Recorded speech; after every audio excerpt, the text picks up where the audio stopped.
Hi friends, നമ്മൾ പല വസ്തുക്കളും ഒട്ടിക്കാൻ വേണ്ടിയിട്ട് അധികം യൂസ് ചെയ്യാറുള്ളത് ഫെവിക്കോളാണ്. പക്ഷേ നമുക്ക് വീട്ടിൽ വെച്ച് തന്നെ നല്ല ഗ്ലൂ ഉണ്ടാക്കിയെടുക്കാം. അപ്പോൾ ഇത് എങ്ങനെ ഉണ്ടാക്കിയെടുക്കാമെന്ന് നോക്കാം. അതിനു വേണ്ടി ഒരു പാത്രം എടുക്കുക. ആ പാത്രത്തിലോട്ട് ഒരു 3 ടേബിൾ സ്പൂൺ മൈദപ്പൊടി ചേർത്ത് കൊടുക്കുക.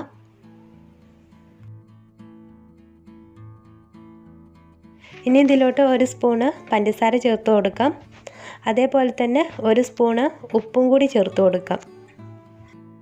1 സ്പൂണ് വിനാഗിരിയും കൂടി ചേർത്ത് കൊടുക്കാം. എന്നിട്ട് ഇതെല്ലാം കൂടി നന്നായിട്ടൊന്ന് മിക്സ് ചെയ്യാം. ഇനി കുറച്ച് വെള്ളം ചേർത്തിട്ട് കട്ട കെട്ടാതെ നന്നായിട്ട് മിക്സ് ചെയ്തെടുക്കുക. എന്നിട്ടൊന്ന് ലൂസാക്കി എടുക്കാം.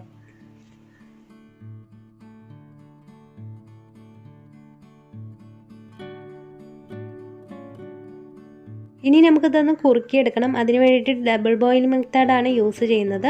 അപ്പോൾ അതിന് വേണ്ടിയിട്ട് കുറച്ച് വെള്ളം എടുത്തിട്ടുണ്ട്. അതിൻ്റെ മുകളിലോട്ടായിട്ട് ഈ പാത്രം വെച്ച് കൊടുക്കാം.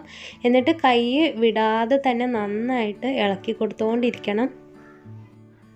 ചൂടാകും തോറും പെട്ടെന്ന് കട്ട കെട്ടാനുള്ള ചാൻസ് ഉണ്ട്. അതുകൊണ്ട് തന്നെ മാക്സിമം നമ്മൾ ഇളക്കി കൊടുക്കുക.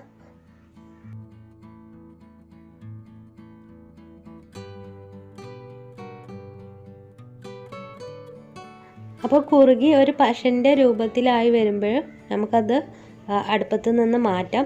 എന്നിട്ട് നന്നായിട്ട് ഇളക്കി കൊടുക്കണം. ഇത് നന്നായിട്ട് ഇളക്കി മിക്സ് ചെയ്യുക. എന്നിട്ട് നമുക്ക് ഇത് സൂക്ഷിച്ച് വെക്കാം. അപ്പോൾ അതിന് വേണ്ടിയിട്ട് ഒരു പാത്രം എടുത്തിട്ട് അതിൽ ഇതാക്കി വെച്ച ശേഷം ഫ്രിഡ്ജിൽ വെച്ചിട്ട് സൂക്ഷിക്കാം. പേപ്പർ ക്ലേ ഉണ്ടാക്കാനൊക്കെ ഞാൻ ഈ ഗ്ലൂ ആണ് യൂസ് ചെയ്തത്. അപ്പോൾ അതെങ്ങനെ ഉണ്ടാക്കാമെന്നുള്ള വീഡിയോ ഞാൻ അടുത്തായിട്ട് ഇടാം. അപ്പം നമ്മുടെ ഗ്ലൂ ഇതേപോലെ ഒരു പാത്രത്തിലാക്കിയിട്ട് നമുക്ക് സൂക്ഷിച്ച് വെക്കാവുന്നതാണ്. അപ്പോൾ എല്ലാവരും തയ്യാറാക്കി നോക്കൂ. നിങ്ങൾക്ക് ഈ വീഡിയോ ഇഷ്ടപ്പെട്ടെങ്കിൽ ലൈക്ക് ചെയ്യുക. അതേപോലെ തന്നെ കമൻറ്റ് ചെയ്യുക.